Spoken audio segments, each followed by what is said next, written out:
Assalamualaikum warahmatullahi wabarakatuh. Waalaikumsalam warahmatullahi wabarakatuh. Selamat pagi, salam sejahtera bagi kita semua. Yang terhormat Bapak Aryono Susilo MPD selaku pengajar praktik pendidikan guru penggerak angkatan 7 Kabupaten Banyuwangi. Yang terhormat Bapak Kepala Sekolah SD Negeri 1 Tambarejo. Yang terhormat Ibu Kepala Sekolah TK Dharma Wanita 27 Tambarejo. Dan yang terhormat Bapak dan Ibu Guru SD Negeri 1 Tambarejo serta Bapak Ibu Guru TK Dharma Wanita 27 Tambarejo sekalian. Puji syukur kehadirat Allah SWT karena atas limpahan rahmat serta karunia-Nya kita dapat berkumpul pagi hari ini untuk mengikuti acara diseminasi budaya positif di lingkungan sekolah SD Negeri 1 Tambarejo.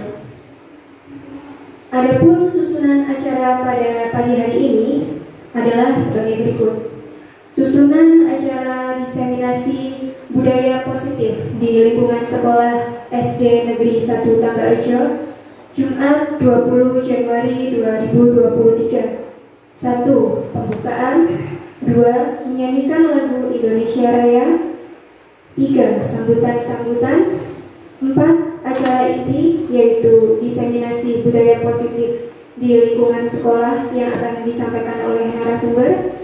Yang kelima, sesi tanya jawab. Yang keenam, doa. Dan yang terakhir, yang ketujuh yaitu penutup. Bapak Ibu sekalian, langsung saja kita masuk ke acara pertama kita, yaitu pembukaan. Marilah kita buka acara diseminasi pada pagi hari ini dengan bacaan basmalah. Bismillahirrahmanirrahim. Dengan ini acara diseminasi budaya positif di lingkungan sekolah SD Negeri 1 Tambarejo Jumat 20 Januari 2023 resmi dibuka. Acara yang kedua menyanyikan lagu Indonesia Raya. Kepada Bapak Ibu sekalian dimohon untuk berdiri.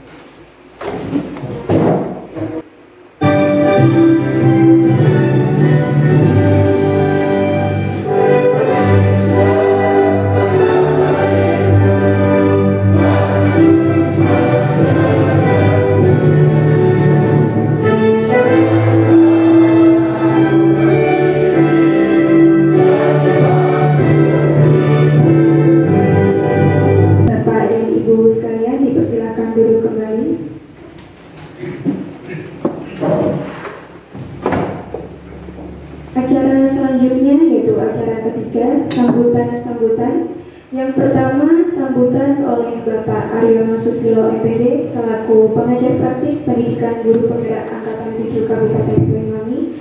Kepada Bapak Aryono Susilo, waktu dan tempat dipersilakan.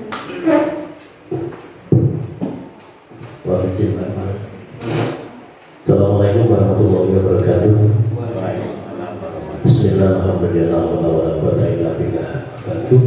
Yang terhormat Bapak Kepala Sekolah SD 1 Tambarejo, yang saya hormati Bapak Ibu Dewan Guru baik dari TK maupun dari SD, yang saya hormati juga CGP yang dari sekolah sini, Mas Rian.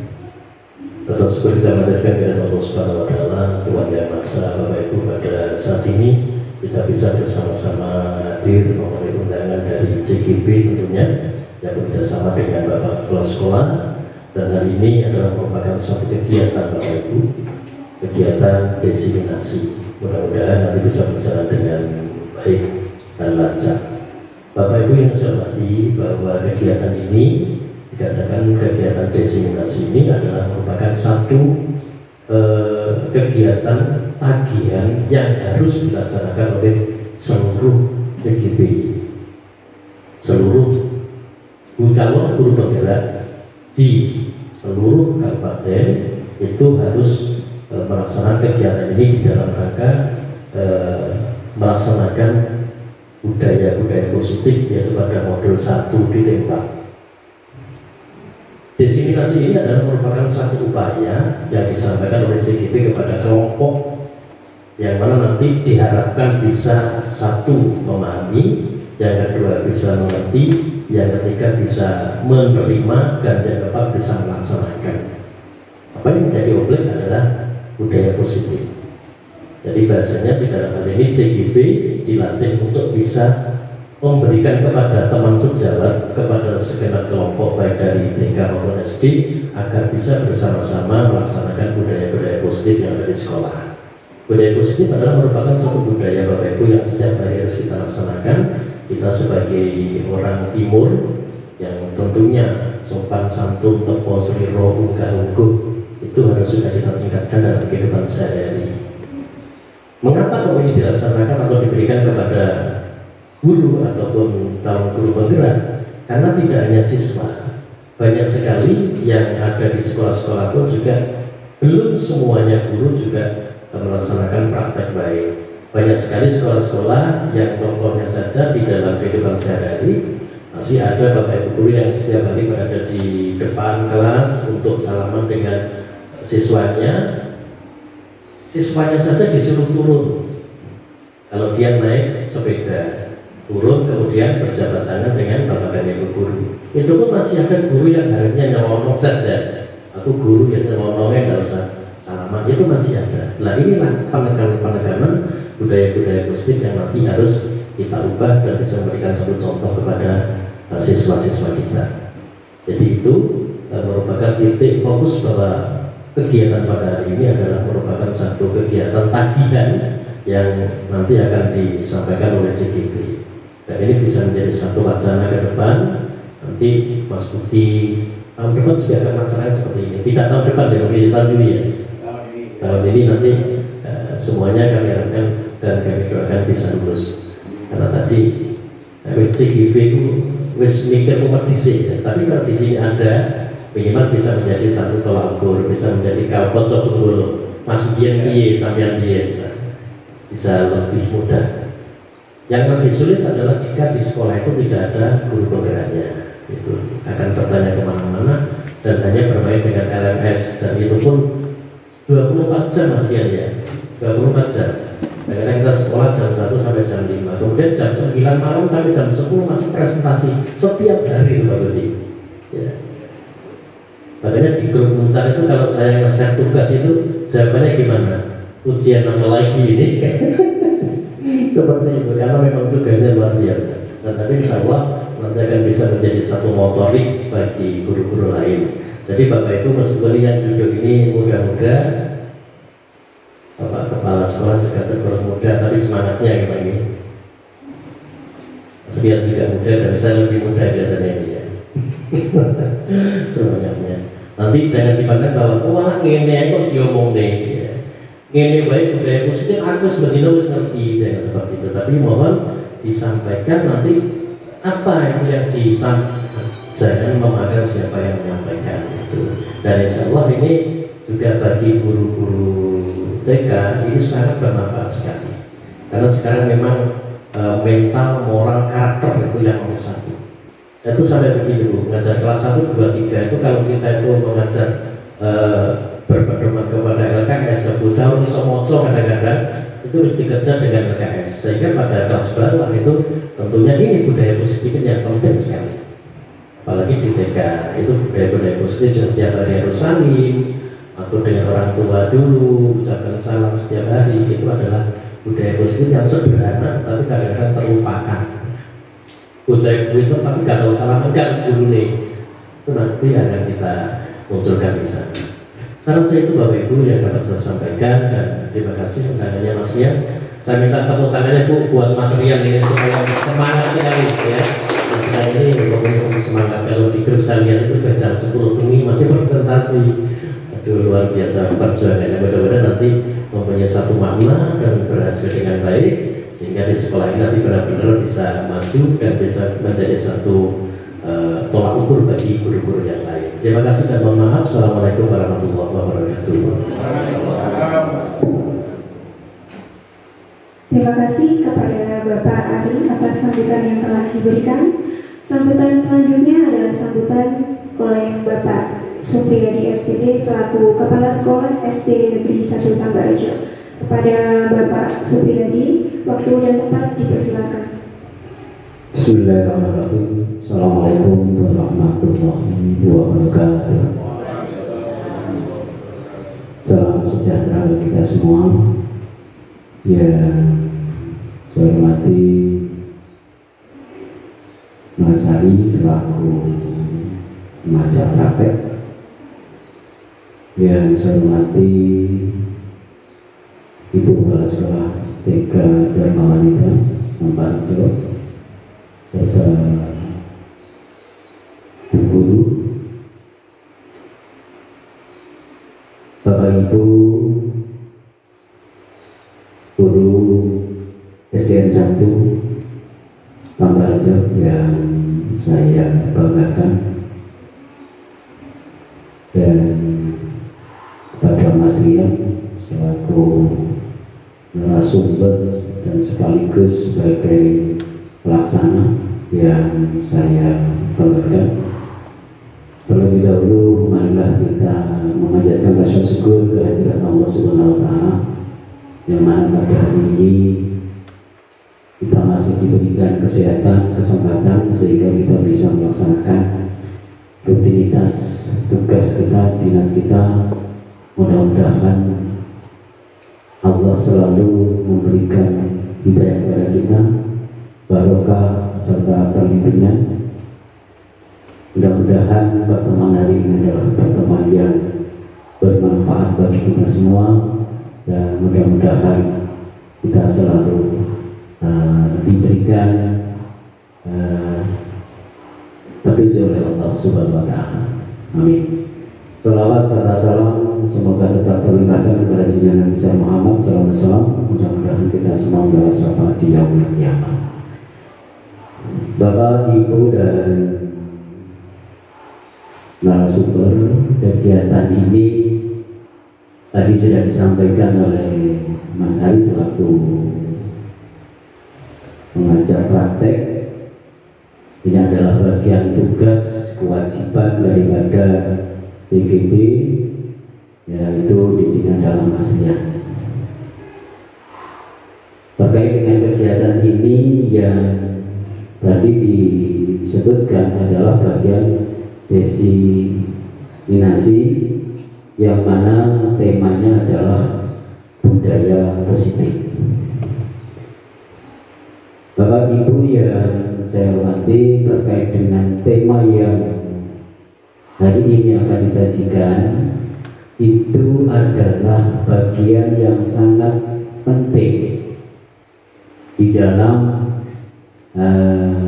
kurikulum yang baru, yaitu kurikulum Merdeka, yang mana budaya ini nek cara digawe penake itu adalah kegiatan yang merupakan pembiasaan, yang mana itu adalah bagian daripada pembentukan karakter. Saya secara pribadi kepada ibu-ibu yang dari TK Dharma Wanita, saya mengakui bahwa Mas Ari TK dengan SD itu ada perbedaan.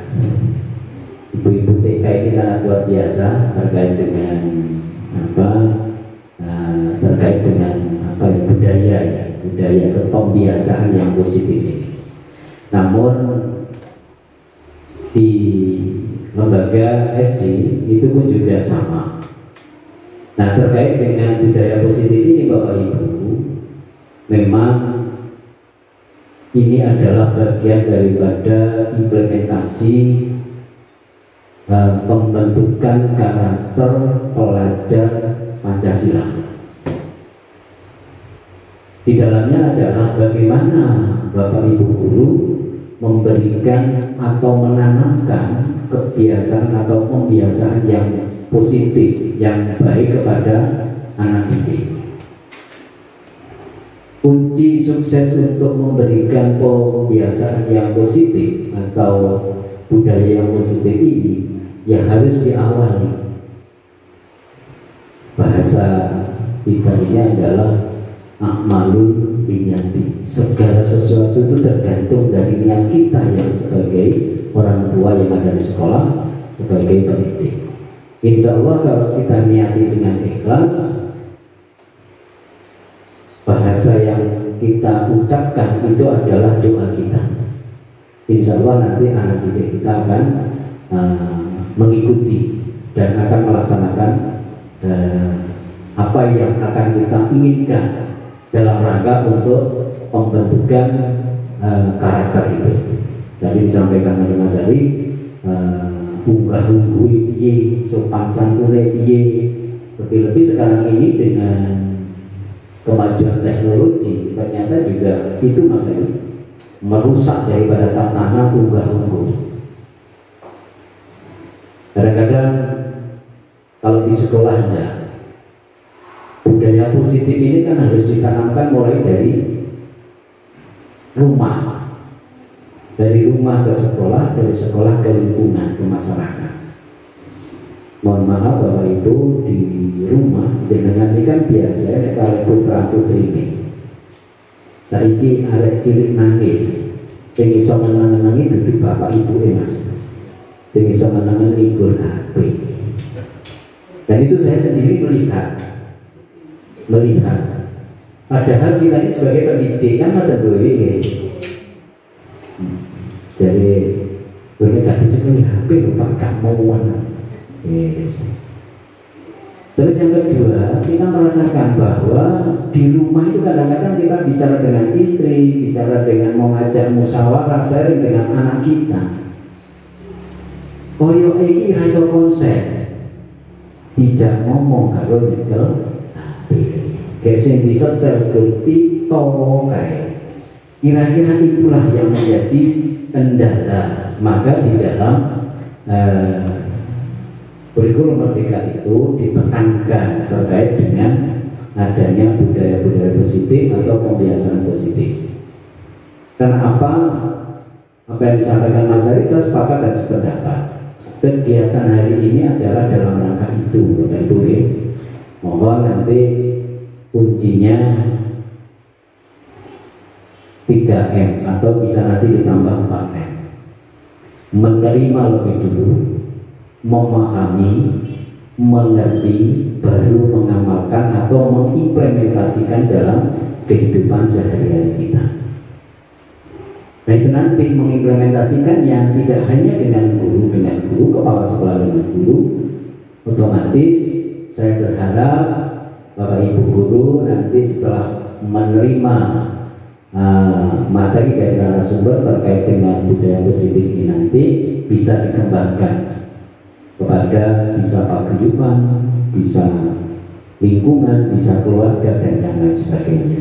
Harapannya dari narasumber maupun dari saya selaku penanggung jawab di SD ini, mudah-mudahan kegiatan ini adalah menambah wawasan, menambah ilmu, dan akan menjadikan semangat motivasi kita untuk lebih baik dan lebih baik, terutama kepada diri kita masing-masing, dan nanti bisa diimplementasikan di dalam kelas dan akan menjadi sesuatu yang luar biasa.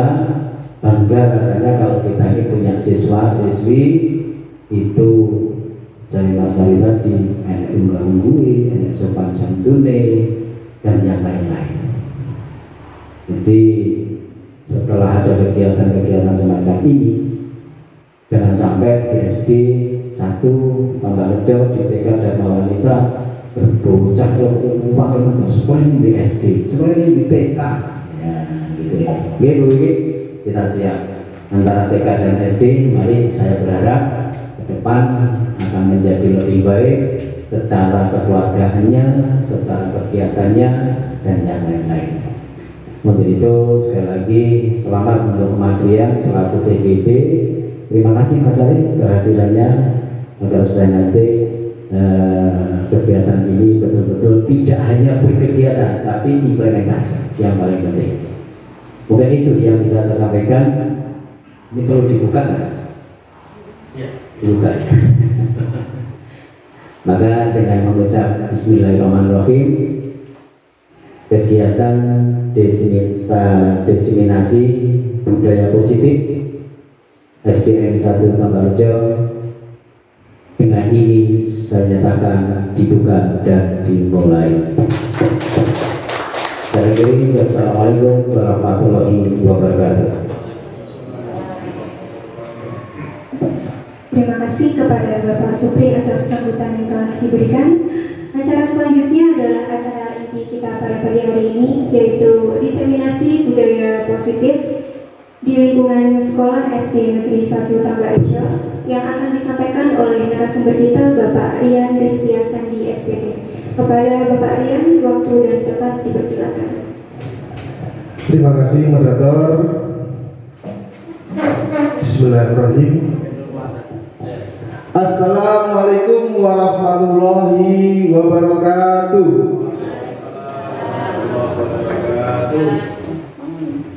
Pertama-tama yang saya hormati kepada Pak Aryono selaku pengajar praktek CGB Angkatan 7 Kecamatan Muncar, Pak Tugri Hadi SPD selaku Kepala Sekolah SD Negeri 1 Tambarejo, Ibu Wiwi selaku Kepala Sekolah TK Dharma Wanita 27, dan Bapak Ibu Guru TK dan Bapak Ibu Guru SD N1 Tambarejo yang saya hormati.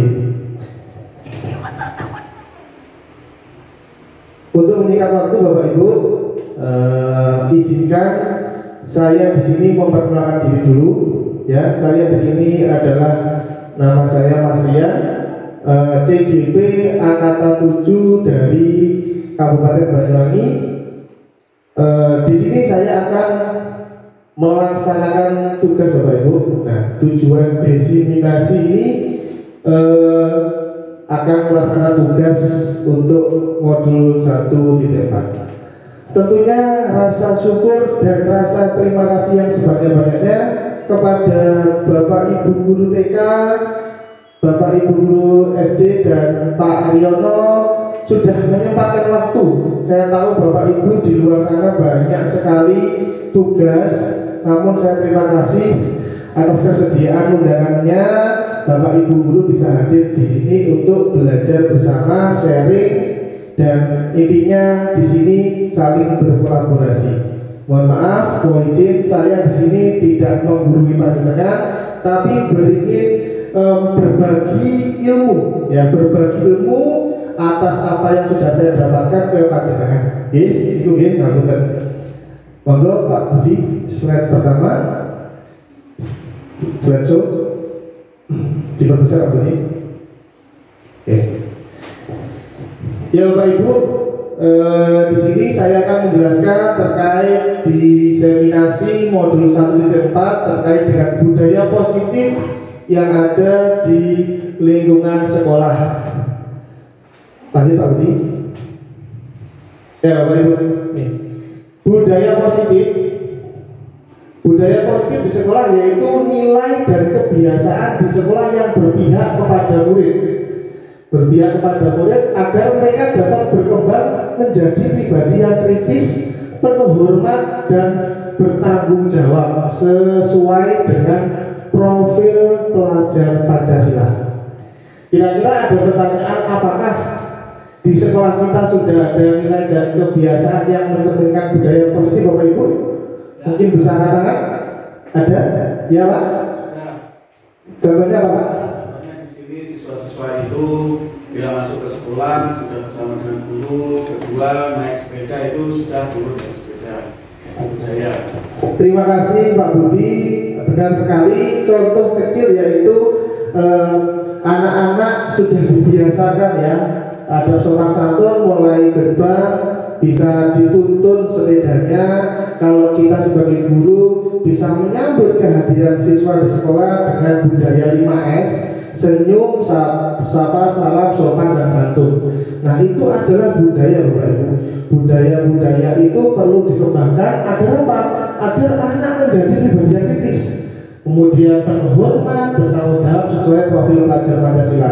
Terutama kegiatan religius keagamaan kita yang senantiasa kita laksanakan setiap bulannya ada kegiatan keagamaan, mengaji bersama, kemudian sholat berjamaah bersama. Itu tujuannya yaitu salah satunya yaitu mencetak, yaitu agar mereka dapat memiliki profil pelajar Pancasila.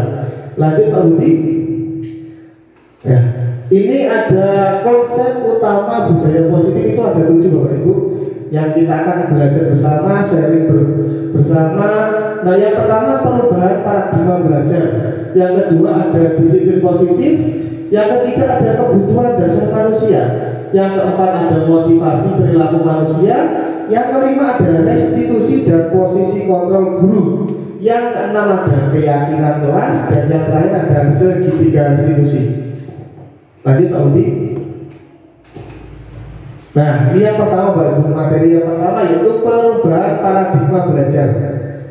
Dalam membangun budaya positif, sekolah dapat menyediakan lingkungan yang positif, tentu saja seperti itu, aman apalagi dan nyaman agar siswa mampu berpikir, bertindak dan mencipta dengan merdeka, mandiri, bertanggung jawab. Nah, sehingga akan terciptanya disiplin positif yang ada di posisi kontrol guru terhadap siswa. Nah, ini Bapak Ibu, kira-kira sekolah kita ini sudah memberikan kenyamanan apa tidak ke anak, nyaman, aman, sehingga anak selalu merindukan hadirnya mereka di sekolah kita. Lanjut Pak Budi. Nah, ini kita akan bermain sedikit Bapak Ibu. Mari kita coba melakukan permainan cobalah buka. Anda dan teman Anda akan melakukan kegiatan cobalah buka. Anda adalah A, mungkin Bapak Ibu bisa berpasangan. Tugas Anda adalah mengepalkan salah satu tangan Anda. Coba bayangkan bahwa Anda menyimpan sesuatu yang sangat berharga di dalam kepala tangan Anda. Anda perlu menjaga benda tersebut sekuat tenaga karena pentingnya untuk kehidupan Anda. Yang tugas B atau rekan Anda mencoba dengan segala cara membujuk, merayu, ayolah buka tanganmu, saya kasih ini, awas nanti kalau buka tanganmu kalau nggak dibuka tanganmu saya beri hukuman, menggoda, menggelitik dan lain sebagainya. Nah, kira-kira Bapak Ibu, kalau jenengan di posisi yang A mengepalkan tangan, kira-kira Bapak Ibu ingin membuka atau menutup? Kalau temannya ingin mencoba membuka apa menutup Bapak Ibu? Membuka. Kenapa Mas Baru? Kenapa? Kok membuka? Ingin membuka? Ya, kenapa kok yang jenengan pilih membuka? Kalau ada temannya yang membujuk di dalam tangan itu ada apa? Kok ingin dibuka? Sampai yang punya kepala tangan itu ingin membuka? Apa memberitahu atau bagaimana? Ya, memberitahu. Oke, terima kasih Mas Pandu. Mungkin ada jawaban lain Bapak Ibu? Kira-kira panjenengan kalau yang A itu milih membuka atau tetap bertahan sekuat tenaga meskipun saya diberi hadiah, diberi ujian, bahkan digoda, dimarahi, dicaci maki, pengen tetap. Nah, coba slide berikutnya Pak Budi. Nah, ini tanggapan reflektif. Kemungkinan jawaban kita terhadap pertanyaan tersebut antara bersedia membuka dan yang tetap bertahan menutup kepala tangannya. Siapakah yang sesungguhnya memegang kontrol? Nah, kira-kira yang memegang kontrol tadi siapa Bapak Ibu? Ya, si A tadi meskipun digoda, dirayu, diberi hadiah, diiming-iming, tetap berpendirian. Saya tidak ingin membuka itu karena posisi kontrol itu yang ada di dalam si A tadi. Nah, jawabannya tentu kita sendiri yang memegang kontrol atas kepala tangan kita. Apakah kita membuka atau menutup kepala tangan kita?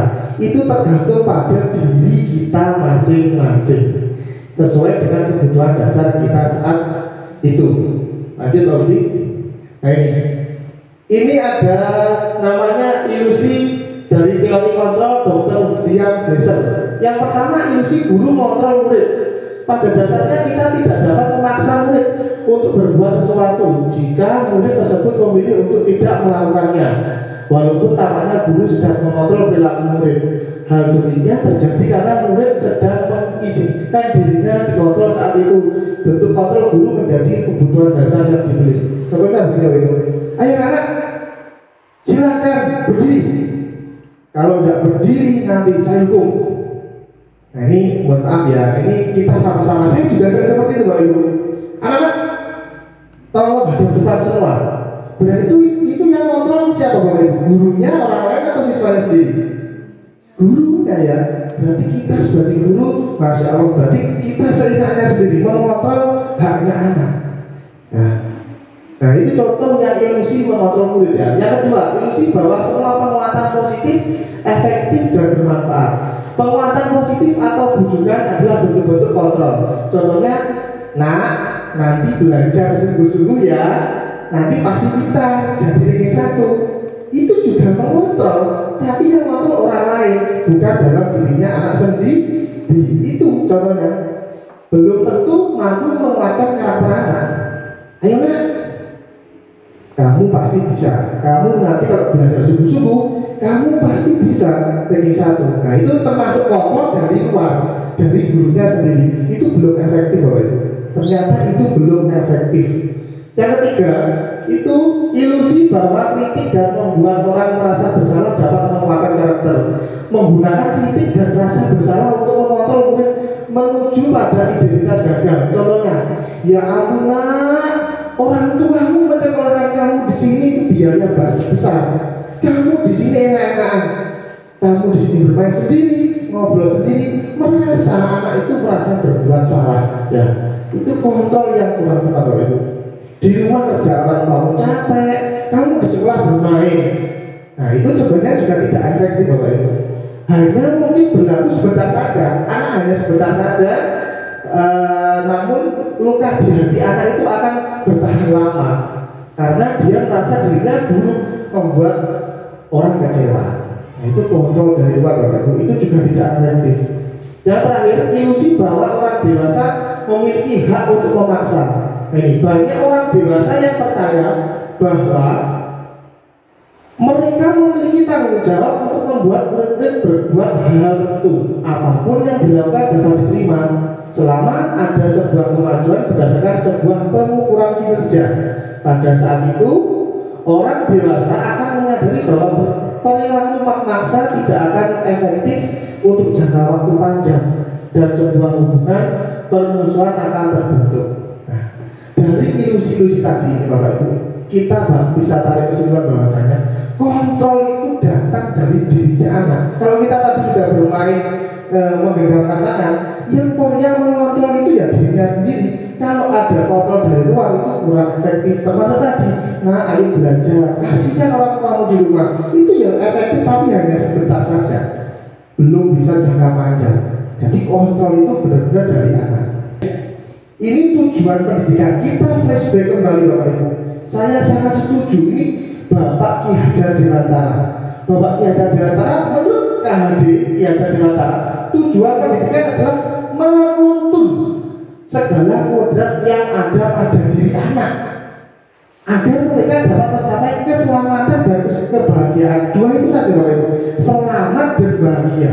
Menuntun. Nah itu saya garis bawahi atau saya merah, pendidik itu hanya menuntun tumbuh kekuatan kodrat yang ada pada diri anak. Jadi anak itu sudah punya kodrat Bapak Ibu. Kok sudah ada diberikan Allah SWT kodrat di dalam diri anak masing-masing. Guru tugasnya hanya menuntun agar mereka selamat dan bahagia. Agar dapat memperbaiki lakunya, hidup dan tumbuh kekuatan kodratnya. Saya contohkan seperti ini Bapak Ibu. Pendidikan itu dibaca ladang, ya. Lahan itu sebagai sekolah, bibit itu sebagai anak, petani itu sebagai padi. Kalau lahannya sudah bagus, bibitnya sudah bagus, tanpa ada petani, kira-kira bisa tumbuh apa tidak Bapak Ibu? Tidak bisa tumbuh atau tidak? Ya bisa tumbuh tetapi tidak kadang ada yang mati tiba-tiba dan sebagainya. Nah petani itu sebagai guru, nah kita ini petani sebagai guru yaitu merawat, menuntut dengan cara merawat, memberi pupuk agar tanahnya subur atau gembur. Nah itu ibarat kata seperti itu Bapak Ibu. Pendidikan itu sebuah ladang. Itu menurut Ki Hajar Dewantara. Kita hanya menuntun bukan menuntut. Ya, menuntun. Nah, nilaimu kudu 100. Itu menuntun apa menuntut Bapak Ibu? Menuntut. Tapi ini menuntun. Dituntun itu artinya apa? Apa Bapak Ibu? Mendampingi, terus apa lagi? Memberi motivasi, selalu ada untuk anak. Nah, seperti itu. Lanjut, Pak Budi. Kita materi yang kedua Bapak Ibu yaitu disiplin positif. Apa makna disiplin? Monggo Bapak Ibu. Disiplin, mungkin Pak Zeno. Disiplin itu menurut dengan Pak Zeno. Disiplin. Terima kasih. Menurut saya disiplin itu sesuatu yang harus kita taati. Sesuatu yang harus kita taati. Contohnya kita setiap hari saja kita bisa bangun pagi. Itu kebiasaan kita bangun pagi jam 4 pagi umpamanya. Kita harus melaksanakan kedisiplinan itu yang baik. Itu aja lah. Terima kasih. Tepuk tangan Bapak Ibu, tepuk tangan. Ya udah kita ya loyo ya. Oke, terima kasih jawaban yang luar biasa dari Pak Zeno. Disiplin itu kaitannya dengan aturan ya, kedisiplinan. Pasti nanti ada penghargaan atau hukuman. Orang yang senantiasa melakukan disiplin nanti dapat penghargaan. Kalau tidak disiplin hukuman. Nah, seperti itu kaitannya dengan kedisiplinan. Lanjut Pak Budi. Nah, kalau secara teori seperti ini Bapak Ibu, disiplin berasal dari bahasa Latin yang artinya belajar. Disiplin dari membuat orang menggali potensinya menuju sebuah tujuan apa yang dihargai. Namun dalam budaya kita, makna kata disiplin telah berubah menjadi sesuatu yang dilakukan seseorang pada orang lain untuk mendapatkan kepatuhan. Nah, ini yang paling penting. Cenderung umum adalah hubungan kata disiplin dengan ketidaknyamanan. Kalau ngomongnya disiplin, nyaman apa tidak Bapak Ibu? Kurang nyaman. Ya, anak-anak, ayo dituntut sepedanya. Di dalam hatinya anak-anak juga gak nyaman, asli gak nyaman. Pak Rian ini aneh-aneh, terus panas-panas, nuntut, ini disiplin. Tapi mereka menganggap tidak nyaman. Nah itu, kalau hubungannya dengan disiplin tidak nyaman. Pak Jeno juga tadi berusaha bangun jam 4. Sebenarnya ya pengen bangun bantong ya, tidak nyaman karena berusaha belajar disiplin, yaitu tidak nyamannya dicoret. Jadi harus belajar. Itu ya Bapak Ibu. Oke, lanjut. Nah, disiplin adalah kemampuan memerintah diri sendiri dalam mengontrol dan menguasai diri untuk memilih tindakan yang mengacu pada nilai-nilai yang kita hargai dengan penuh tanggung jawab tanpa terperintah orang lain. Contohnya disiplin memakai masker. Itu dari orang lain apa kita sendiri Bapak Ibu? Kalau kita memakai masker tujuannya untuk virus, jadi untuk kesehatan. Ada lagi kita memakai helm untuk keselamatan. Jangan-jangan ada lagi saya memakai helm karena bisa ada jegatan. Nah, beda kan? Oh, karena itu kontrol dari luar. Oh, nek polisi berarti harus memakai helm. Contohnya tadi. Nah, nilai-nilai yang kita hargai itu tadi nilai Bapak Ibu. Keselamatan, kesehatan itu nilai. Ya, nilai kebajikan sifatnya positif untuk merupakan tujuan mulia yang ingin dicapai setiap individu, yaitu nilai-nilai profil pelajar Pancasila. Harapannya seperti itu. Bapak Kepala Sekolah juga sering sekali semua kegiatan harus bernilai positif mengarah pada profil pelajar Pancasila sesuai dengan kurikulum Merdeka. Yang ketiga Bapak Ibu, yang ketiga kebutuhan dasar manusia ini semakin hari semakin kesini itu materinya itu saya pribadi sebagai guru itu masih jauh dari kata sempurna.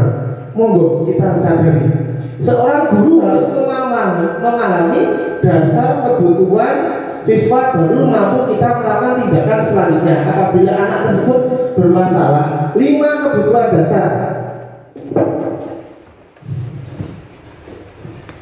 Yang pertama kebutuhan dasar yaitu bertahan hidup, yaitu sandang, pangan, papan, dan merasa aman. Bagaimana anak bertanggung jawab di sekolah apabila ia merasa takut di sekolah. Ya, itu yang pertama. Yang kedua kasih sayang dan rasa diterima. Anak cenderung mencari perhatian. Ini nanti ada kasus-kasus, nanti Bapak Ibu bisa memahaminya. Yang ketiga ada kesenangan yang keempat ada kebebasan dalam artian melakukan pendapat. Yang kemudian yang kelima penguasaan. Anak ingin diakui bahwa ia merasa hebat. Coba Bapak Ibu lanjut Pak Budi. Nah kasus, nah ini kita langsung menuju ke kasus saja. Ibu Ani, guru kelas 6 di SD Harapan Bangsa, sedang bingung menghadapi ulah salah satu murid di kelas ini. Ya sering ya Bapak Ibu ya, berulang, bernama Andi. Beberapa anak telah datang dan mengeluh pada Andi yang sering sekali meminta bekal makan siang mereka dengan dipaksa. Jika Anda mendapat situasi seperti Bu Ani, apa yang akan Anda lakukan? Menurut Anda, kira-kira apa alasannya? Mungkin dari Ibu Guru TK, Bu Wiwi atau Bu siapa? Kalau ada murid dengan yang sering meminta bekal, itu kira-kira apa yang akan Anda lakukan?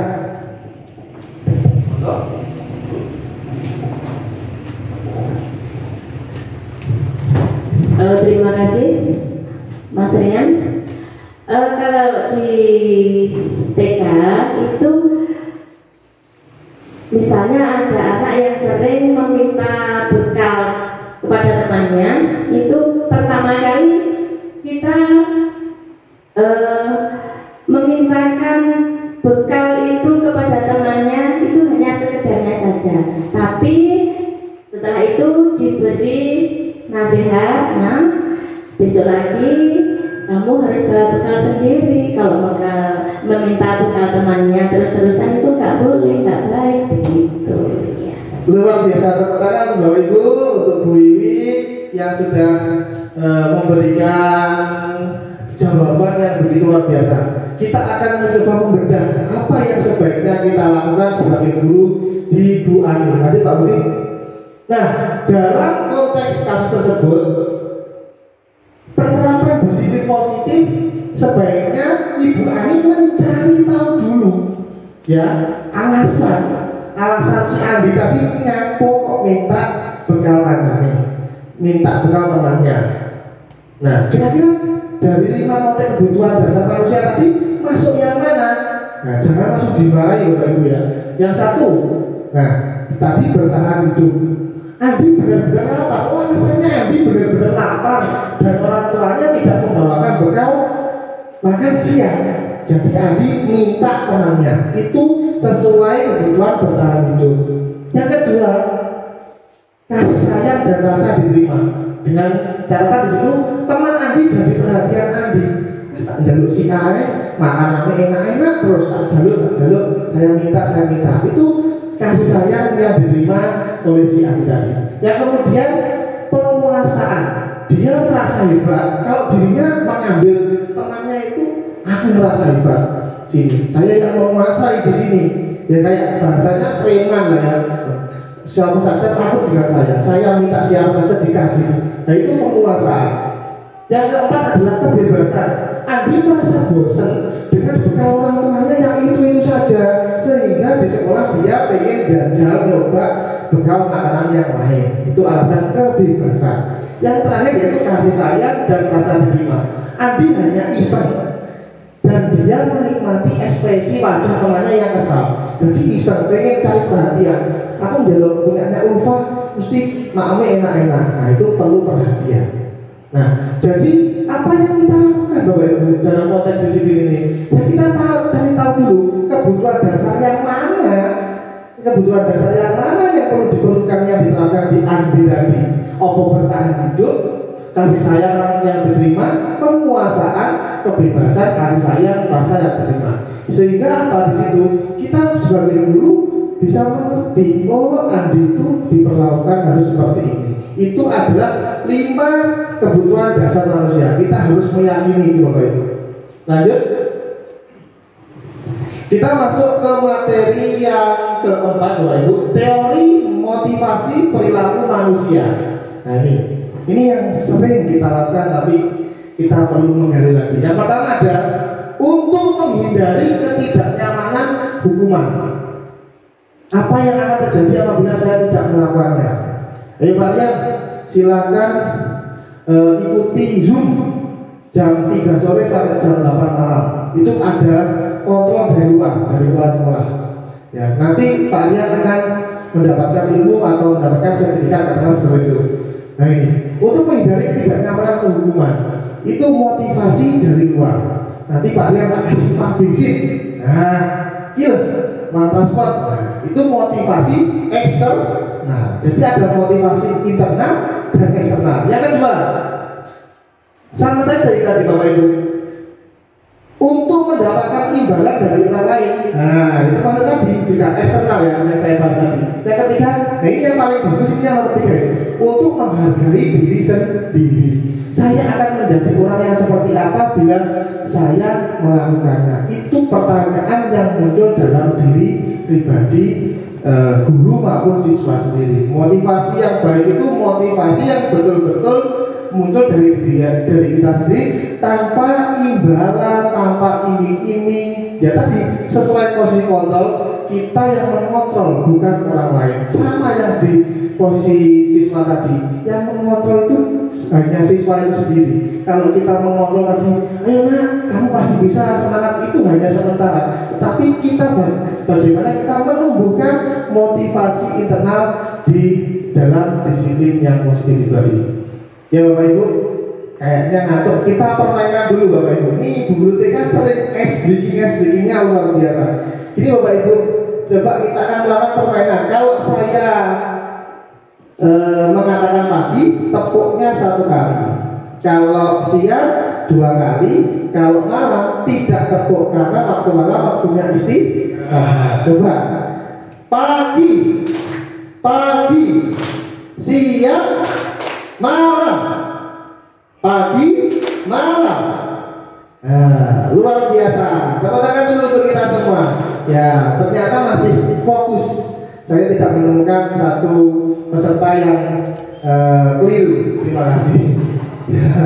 Ya, ternyata luar biasa ini meskipun jamnya siang ya. Oke, kita lanjut. Hukuman dan sanksi atau konsekuensi.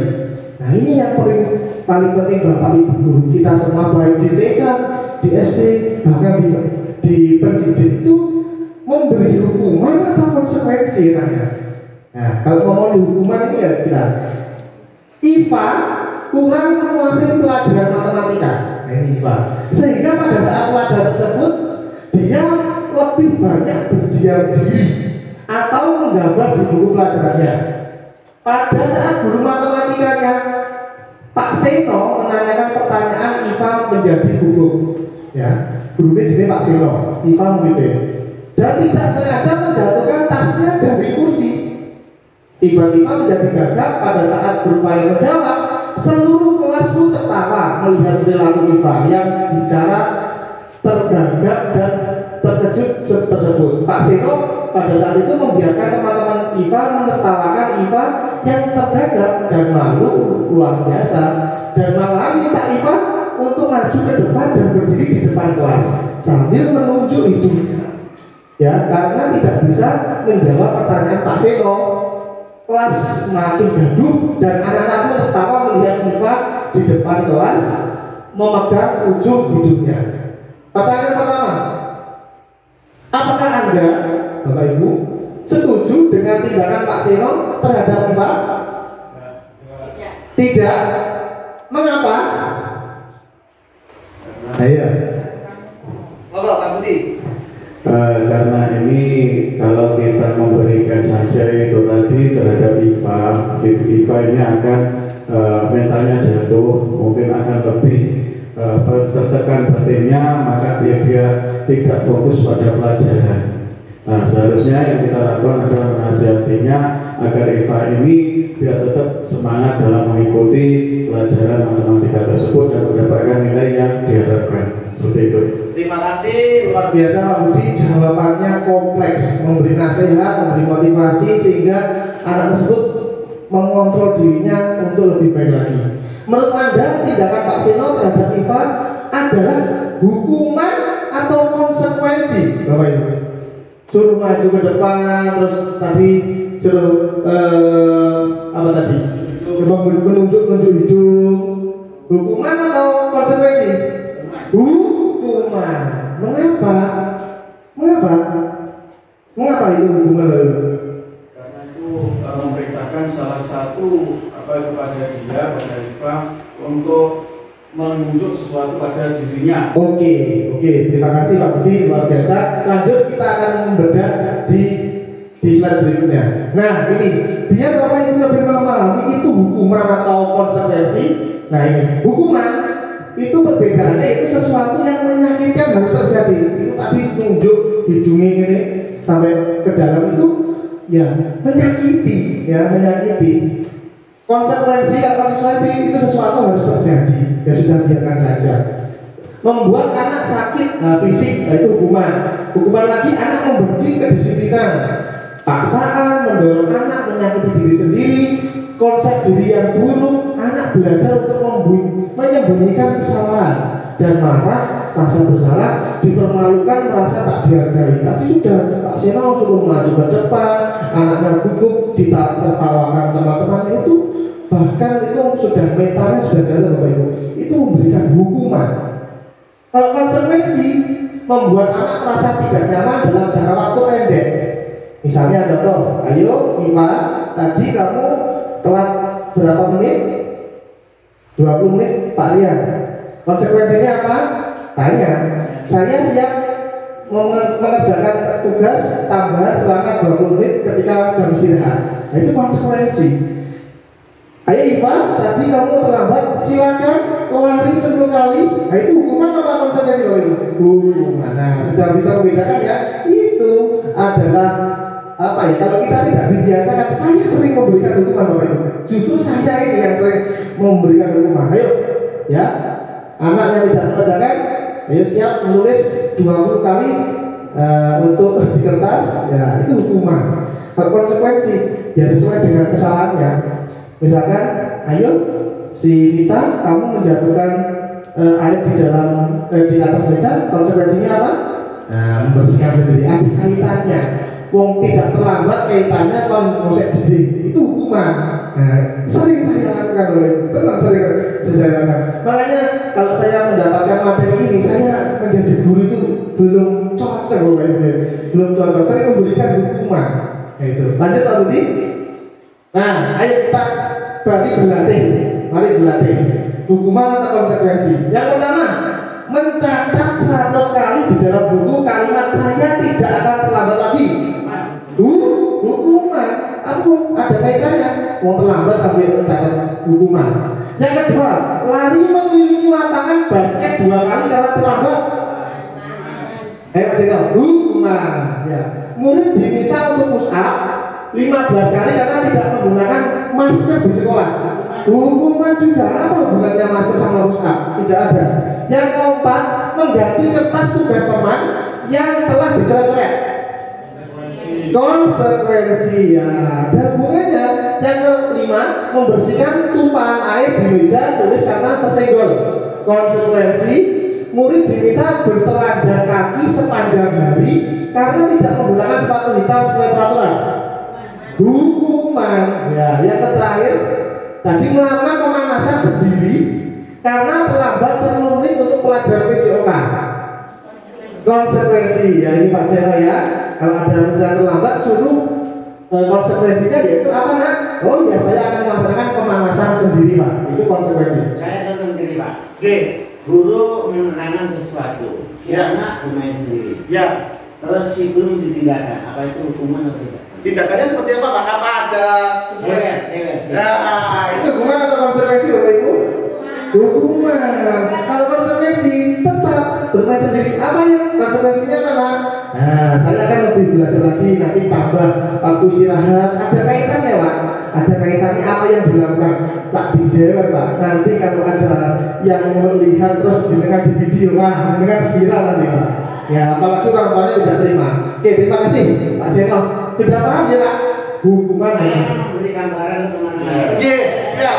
Nah, luar biasa lagi. Ya lanjut ya Bapak Ibu. Nah ini tadi jawabannya Bapak Ibu. Ternyata kalau hukuman itu tidak ada kaitan apa yang disalahkan anak dengan apa yang harus dia terima. Kalau konsekuensi itu ada kaitannya.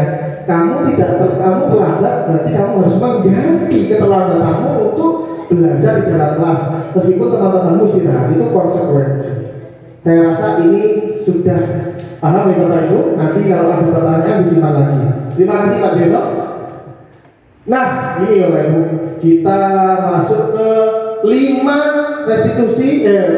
materi yang 5 restitusi dan posisi kontrol guru. Kita harus memahami Bapak Ibu, guru itu posisi kontrolnya ada 5. Ada yang guru tipikalnya menghukum, nah, ini termasuk Pak Rian ini penghukum. Nah, kadang Pak Rian membuat kadang saya membuat anak merasa bersalah. Walah nah, kasihan orang tuamu, nah, ini merasa bersalah ya. Kamu di sawah mencari nafkah untuk menyokong kamu, itu mereka merasa bersalah. Teman, nah, yang keempat ada pemantau dan manajer. Nah, kelima ini kira-kira mana yang sesuai dengan pendidik ya, pendidik saat ini dan perlu yang diterapkan di anak-anak. Coba nanti kita akan membahas bersama. Ini sangat penting Bapak Ibu. Ini apa ya? Nyindir diri saya sendiri. Karena ada yang saya sering menghukum, kadang anak merasa bersalah. Coba aja tahu nih, biar lebih jelas. Nah ini ada video. Jangan amati guru sebagai penghukum, guru sebagai teman dan lain sebagainya. Coba diklik di sini. Nah ini posisi penghukum. Dilihat bersama-sama.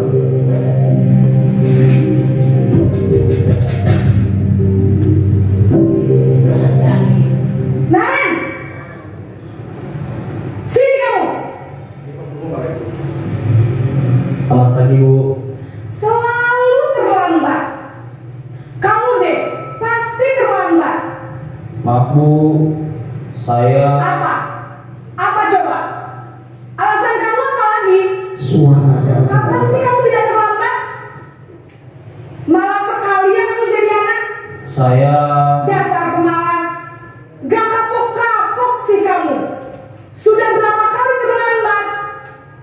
Sana, kamu keliling lapangan basket 2 kali. Iya. Kenapa saya harus keliling lapangan basket Bu? Kenapa? Kamu melawan ibu. Berani-beraninya jawab. Sudah terlambat, masih berani jawab enggak? Sekarang, keliling lapangan basket 5 kali sekalian. Biar kapok. Cepat. Pergi sana ke lapangan basket. Ya, ini posisi penghukum Bapak Ibu. Nah ini posisi membuat merasa bersalah. Coba kita perhatikan bersama dengan konteks permasalahan yang sama. Terlambat di sekolah.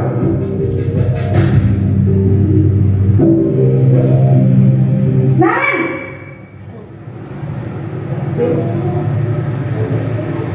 Selamat pagi Bu. Naren. Kamu kenapa terlambat lagi, Suaranya Nak? belum bunyi Bapak Ibu. Ya Tuhan, Naren. Kamu senang ya bikin ibu susah ya? Kalau kamu terlambat lagi, nanti ibu yang ditegur bapak kepala sekolah, Nak. Disangka ibu tidak bisa membina kamu. Duh, gimana ini? Ini posisi merasa bersalah sih ya. Maaf Bu. Duh, Gusti Naren. Kamu suka ya kalau ibu tegur bapak kepala sekolah? Terus, sekarang ibu harus tulis apa yang di buku absen? Ini kamu sudah sering terlambat loh. Ibu harus apa coba? Maaf Bu. Maaf sekali. Ya sudah, lain kali jangan bikin ibu susah lagi ya Nak ya.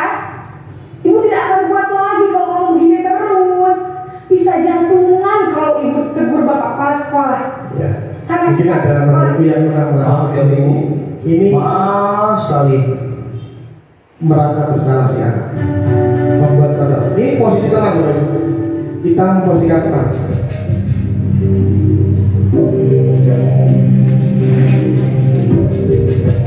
Biar Bapak Ibu memahami. Naren.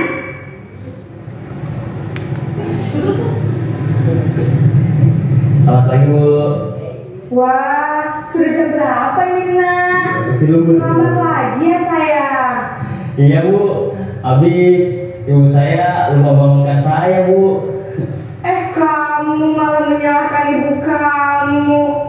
Kamu bukannya anak yang larinya paling kencang. Kok terlambat sih? Iya, Bu. Saya memang terlambat bangun tadi. Jadi biarpun saya lari kencang, tetap gak kekejar, Bu. Ya sudah sana. Nanti lain kali larinya lebih kencang lagi ya. Biar gak terlambat lagi.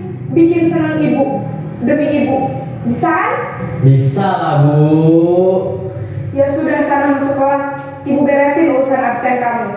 Kamu ini ada-ada saja. Posisi kontrol sebagai teman lebih ini monitor, memantau. Posisi kontrol guru sebagai pemantau. Naren!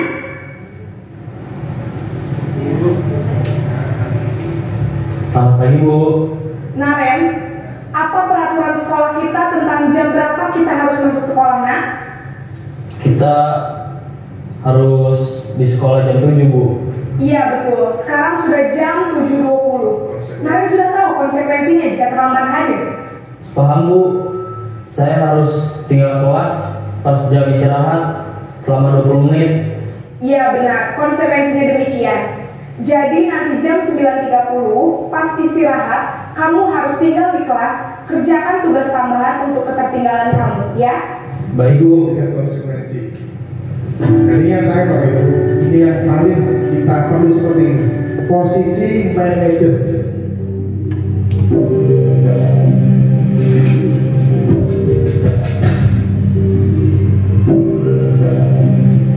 Naren!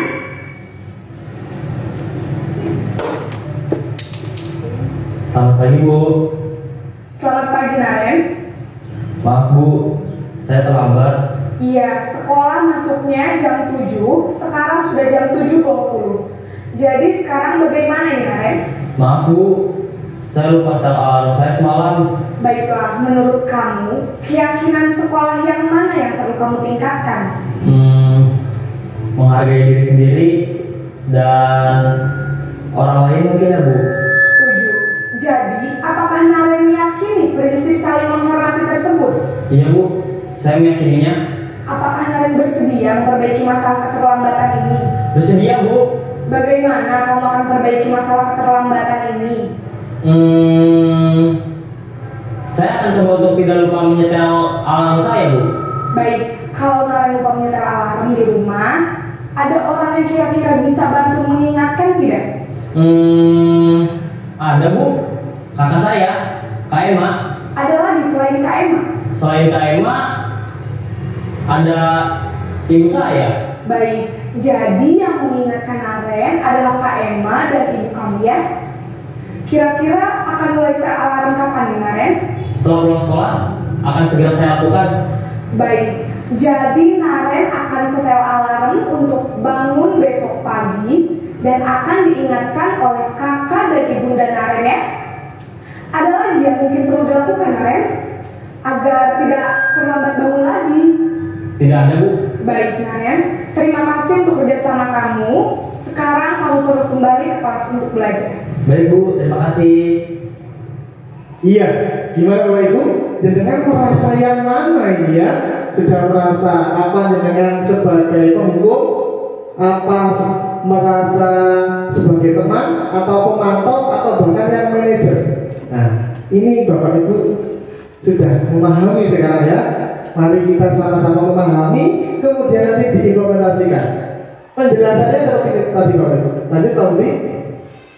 Nah, 5 posisi kontrol tadi itu dibedakan menjadi 3. Ada identitas gagal, itu kontrol dari luar. Ada identitas berhasil, sukses, tetapi kontrol ada yang dari luar, ada yang dalam diri anak sendiri.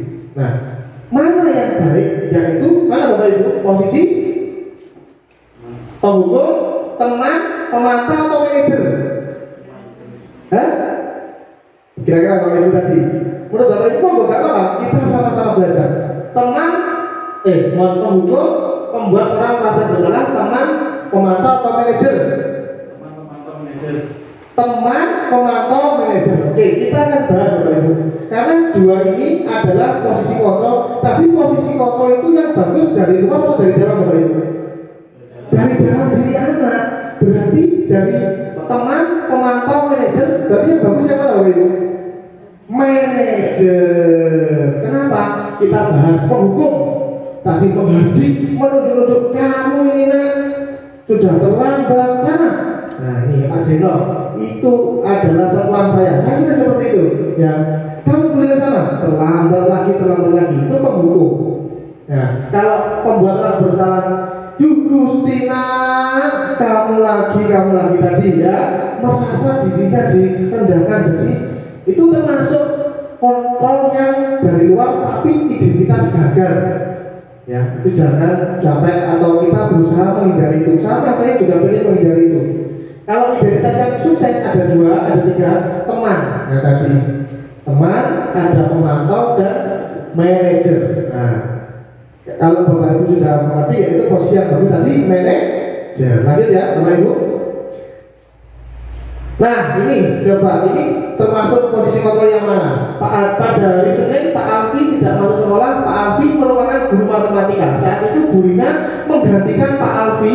Bu Rina baru 1 tahun jadi guru SMP. Beberapa murid perempuan Vivi dan Natali mengetahui hari ini dan mulai menggunakan kesempatan dan bersikap seenaknya sendiri kepada Bu Rina tadi, menertawakan sampai Bu Vivi mengatakan tadi, Bu Rina mencoba menyapa Vivi dan Natali dengan ramah sambil mengingatkan untuk tetap fokus pada tugasnya. Ayolah, tugasnya dikerjakan. Nanti ibu ditegur. Nanti ibu ditegur Bapak Kepala Sekolah kalau kalian tidak mengerjakan tugas. Tolong bantu ibu ya. Namun Vivi dan Natali malah jadi tertawa. Ibu santai saja Bu, mereka tetap tidak mengerjakan tugas. Ini posisi kontrol yang mana Bapak Ibu? Posisi kontrol yang mana tadi? Penghukum, pembuat rasa bersalah, teman. Ayolah nak. Ya betul sekali. Tolonglah, nanti ibu ditegur kepala sekolah. Nah, seperti itu. Lanjut. Nah, ini sama saja Bapak Ibu. Kita lanjut. Keyakinan kelas. Ini ada 2 materi lagi. Habis itu selesai. Keyakinan kelas. Keyakinan kelas adalah nilai-nilai kebajikan atau prinsip-prinsip universal yang disepakati bersama secara universal. Nah, dari siswa akan lebih tergerak bersemangat untuk menjalankan keyakinan kelas. Kira-kira Bapak Ibu memilih membuat peraturan kelas atau keyakinan kelas? Nah, ini kita samakan persepsi. Baik mana antara peraturan kelas atau keyakinan kelas? Keyakinan ke kelas. Kalau peraturan kelas itu dilarang buang sampah sembarangan. Ya, memaksa, menyuruh. Kalau keyakinan cintai lingkungan, ya, sampah perlu, ya, kita perlu senantiasa menjaga lingkungan. Kalimatnya sudah beda Bapak Ibu. Nah, keyakinan kelas ini harapannya setiap kelas nanti Bapak Ibu membuat keyakinan kelas. Yang membuat siapa? Jangan gurunya, ya siswanya sekalian. Nah, mungkin perlu melibatkan siswa karena yang meyakini ya yang ada di dalam kelas tersebut. Lanjut Pak Budi. Nah, ini adalah yang awalnya peraturan kelas itu, ya peraturan kelas kita ubah menjadi keyakinan atau kesepakatan yang ada dalam kelas. Datang sekolah tepat waktu, kalimatnya seperti itu. Dilarang telat, nah itu peraturan. Kalau datang ke sekolah tepat waktu, awali pembelajaran dengan doa dan lain sebagainya. Kalau sudah keyakinan kelas timbul di dalam kelas, maka lingkungannya menjadi positif Bapak Ibu. Kelas TK, terus SD 1 sampai 6 itu melaksanakan keyakinan kelas, pasti lingkungannya positif. Nah, kemudian pasti merambah ke budaya baik yang ada di lingkungan sekolah, di TK dan di SD ini. Nah, ini makanya di sini harapannya, ayo mari ya, ini mari kita berkolaborasi Bapak Ibu. Tidak ada menyekat, karena apa? Tidak ada sekat Bapak Ibu antara TK dengan SD. Mari kita saling mengingatkan, saling bekerja sama, berkolaborasi. Ya ini Pak Pri ya, harapannya Bapak Kepala Sekolah seperti itu, tidak ada penyekat. Karena apa? Ya memang kita itu satu rumah ya, karena pagernya sudah sama. Nah ini makanya mari kita sama-sama melaksanakan budaya yang positif. Lanjut. Nah ini peraturan dan keyakinan kelas, perbedaannya seperti itu. Kalau peraturan itu selalu kembalikan, nah ini selalu kembalikan buku ke tempatnya. Nah, dilarang mengganggu orang lain, hadir di sekolah 15 menit, itu peraturan. Kalau keyakinan, ya tanggung jawab, menghargai orang lain, keselamatan, kesehatan ya. Pakai masker, berarti konsekuensinya atau keyakinan kelasnya karena apa? Karena kesehatan, bukan karena aturan. Begitu. Lanjut Bapak Ibu. Pembentukan keyakinan sekolah atau kelas ini Bapak Ibu. Yang pertama, keyakinan kelas bersifat abstrak daripada peraturan, yaitu lebih konkret. Keyakinan kelas berupa pernyataan universal. Keyakinan kelas hendaknya tidak terlalu banyak sehingga mudah diingat. Keyakinan kelas sebaiknya sesuai yang dapat diterapkan di lingkungan tersebut. Keyakinan kelas semua warga kelas hendaknya ikut berkontribusi. Nah ini loh. Mari saya mengajak Bapak Ibu, Dewan Guru, TK dan SD, mari kita sama-sama saling mengingatkan, saling support, saling berkolaborasi terkait dengan budaya positif ini, termasuk keyakinan kelas. Maka Bapak Ibu bisa menerapkan di kelasnya masing-masing untuk membuat keyakinan kelas. Nah, lanjut tadi. Nah ini contoh saya mengajak teman-teman atau anak-anak saya untuk membuat keyakinan kelas. Sampai dulu videonya.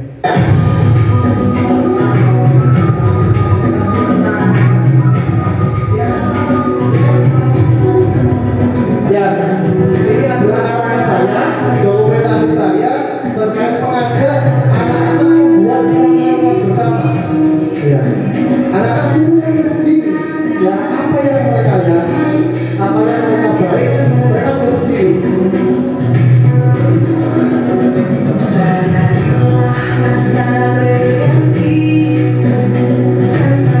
Ini masih awal ya Ibu, dan saya perlu belajar lagi. Kemudian menyuruh anak-anak maju ke depan, setidaknya menempel di sebuah kertas yang dimana anak-anak itu bisa berorientasi apa yang ditulis.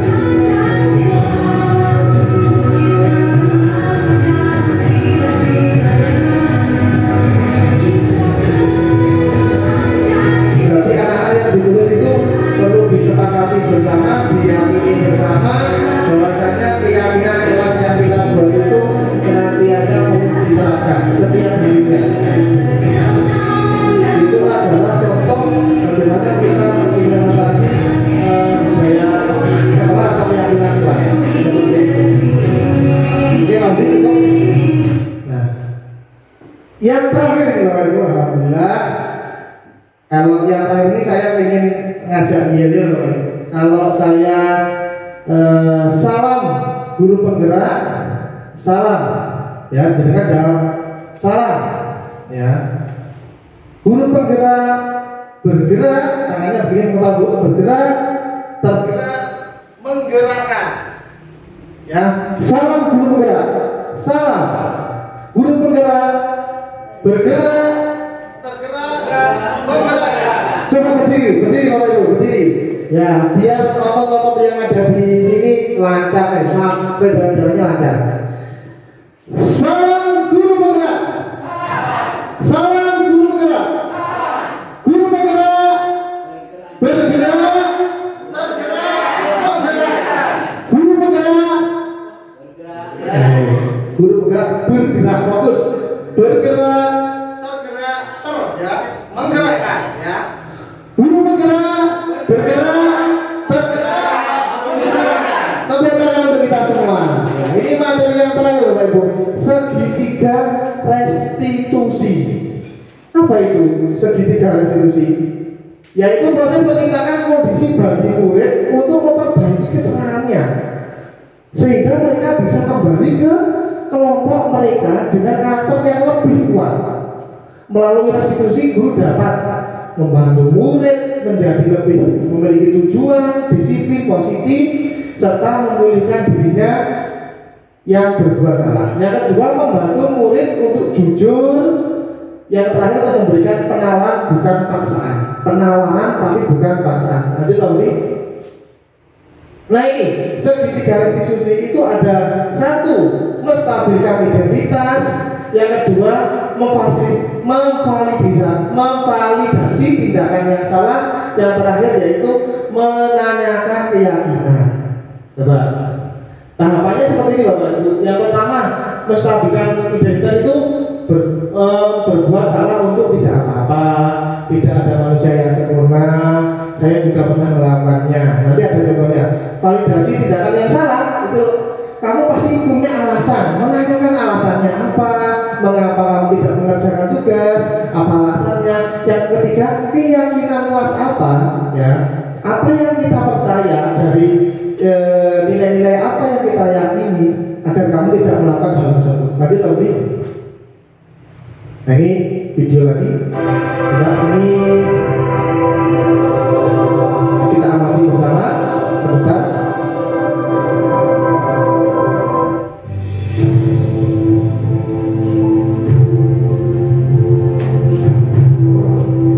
Ini praktek saya terkait segitiga restitusi.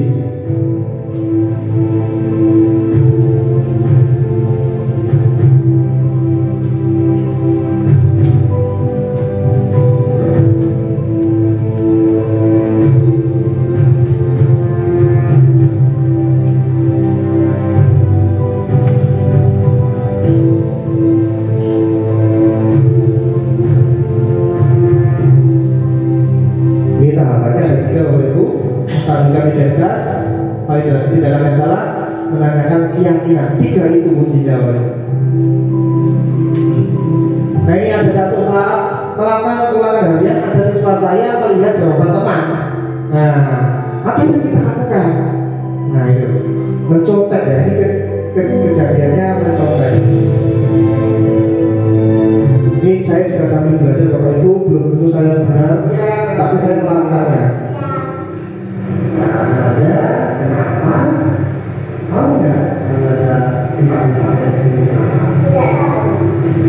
Tadi pas waktu kemarin kalian memperhatikan Anda tidak melakukan kebenaran ya? Tadi Anda kira-kira yang dilakukan Anda di rumah benar atau salah? Iya. Mencontek itu merupakan baik atau salah. Begitu juga ya, kalian sekarang melakukan kesalahan. Itu ada dimana di mencontek identitas. Setiap manusia punya kesalahan. Jadi kita jadi di sini kalian tidak akan menyalahkan Anda, tapi akan memberikan solusi. Kira-kira Anda kenapa Anda tadi mencoba? Anda tidak benar. Kira-kira Anda ceritakan kenapa Anda tidak belajar di rumah? Karena semalam saya bermain. Sampai Anda lupa ya. Sehingga tadi dipati dan apa yang Anda mencoba Anda juga masih ingatkan tidak ada keyakinan kelas kita keyakinan kelas apa yang Anda ingat? Jujur dalam berbuat. Jujur dalam berbuat. Kira-kira Anda dalam ini akan melakukan apa? Belajar, berdoa. Siswanya mencari solusi yang luar biasa. Jika hari ini Anda akan belajar, berdoa dan mengerjakan tugas maksudnya. Kira-kira Anda akan mereka mulai ini Anda akan mulai belajar dengan sungguh-sungguh, kemudian berdoa kepada Allah, selanjutnya saya yakin kalian jadi akan pernikahan keluarga.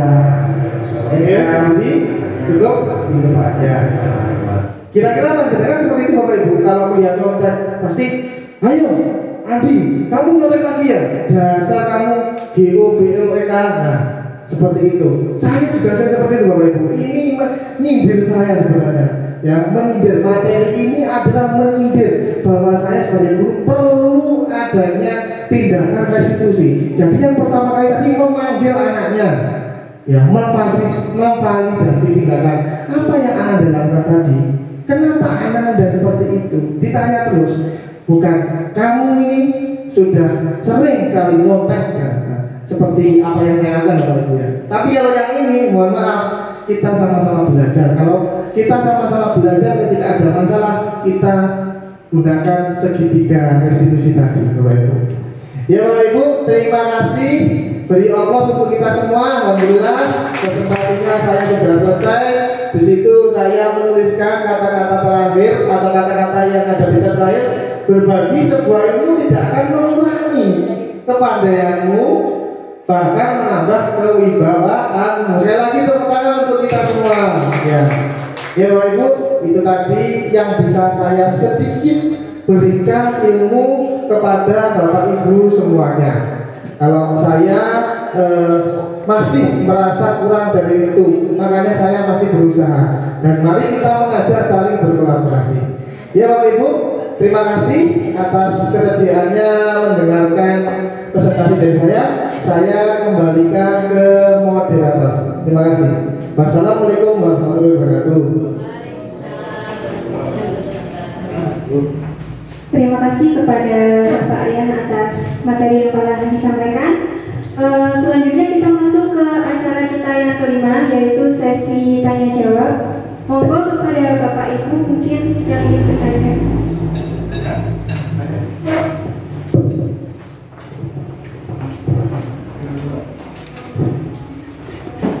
Monggo Pak Faru.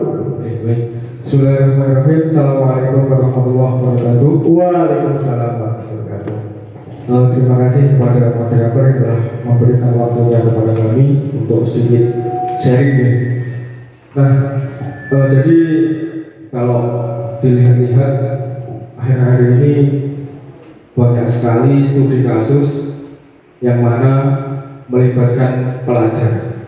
Bahkan kemarin saya membaca di media sosial itu ada sebuah perkumpulan pelajar yang meminta dispensasi nikah. Dalam artian kalau kategori masih kelas 2, kelas 3 SMP yang baru saja tamat dari SD, kemudian minta dispensasi nikah. Nah, ternyata setelah diselidiki, setelah diselidiki, ternyata kenapa kok pelajar itu minta dispensasi nikah? Karena ternyata dia sudah LKMD, lamaran dari matanya DC. Nah, ini pasti berangkat dari sebuah moralitas yang rusak, berangkat dari karakter yang tidak baik, kemudian mengakibatkan siswa itu sampai melakukan perbuatan yang di luar batas normal. Nah, bagaimana kita sebagai sebagai tenaga pendidik, sebagai guru yang tentunya menjadi tolak ukur, menjadi uswatun hasanah dari seorang murid itu, bagaimana cara kita untuk membina membuat mereka itu tidak melakukan hal-hal yang sampai di luar agama. Terima kasih. Terima kasih, luar biasa Pak Fahru menanyakan sesuatu hal yang sekarang lagi viral ya Bapak Ibu ya. Adanya siswa SMP secara berkelompok meminta dispensasi nikah karena duluan mengandung ya Bapak Ibu ya. Ya tentunya begini Bapak Ibu, mari kita sama-sama sebagai pendidik, saya mengajak, ya saya juga belajar, saya mengajak. Tentunya di sini kita akan melaksanakan pembiasaan mulai dasar. Seharusnya itu ada namanya trilogi pendidikan antara rumah, sekolah dan masyarakat itu saling berkaitan, Bapak Ibu. Sehingga visi misi sekolah ini, berangkat dari visi misi sekolah itu kita upayakan sebuah tindakan kegiatan bahkan yang mengarah kepada pendidikan karakter. Karena apa? Karena pendidikan karakter ini menurut saya pribadi sekarang ini degradasi moral, Bapak Ibu. Ya, degradasi moral, sehingga perlu tindakan-tindakan yang senantiasa diberikan di sekolah, baik itu pendidikan karakter, seperti halnya contohnya ya kita membiasakan. Yang pertama membiasakan hal-hal yang positif, nilai-nilai karakter sesuai profil pelajar Pancasila. Seperti apa ya yang kita yakini, nilai apa yang kita yakini. Kalau sudah tertanam ya Pak Faru ya, tertanam, sudah dibiasakan, sudah dibina, dituntun sama gurunya, dituntun ya, bukan menuntut ya, dituntun. Artinya anak-anak memiliki kemauan yang positif, sehingga anak-anak pun tidak salah dalam memilih pergaulan, dalam memilih teman, sehingga terselamatkan. Nah berarti ini tadi kalau sesuai dengan tujuan Ki Hajar Dewantara, berarti selamat dan bahagianya, selamatnya kurang, kalau bahagianya tergantung individu sendiri. Mungkin kalau itu bangga ya nggak tahu, tapi selamatnya kalau saya tidak. Sehingga intinya Pak Maru dari soal penjelasan atau pertanyaan yang disampaikan, ini adalah PR bagi kita semua. Mari kita sama-sama dalam menjunjung atau mengembangkan pendidikan karakter sekolah itu dengan upaya-upaya kegiatan, bahkan pembiasaan, bahkan contoh teladan dari guru ini. Anaknya harus sampai gurunya ada Bapak Ibu. Anaknya apik, gurunya apik. Senantiasa nanti ketemu orang yang bagus di jenjang lebih tinggi. Insya Allah nanti tidak ada lagi seperti itu. Ya lalu mohon maaf, itu yang bisa saya jawab. Oke. Mungkin ada lagi Bapak Ibu? Satu lagi? Ya, Ibu Wiwi.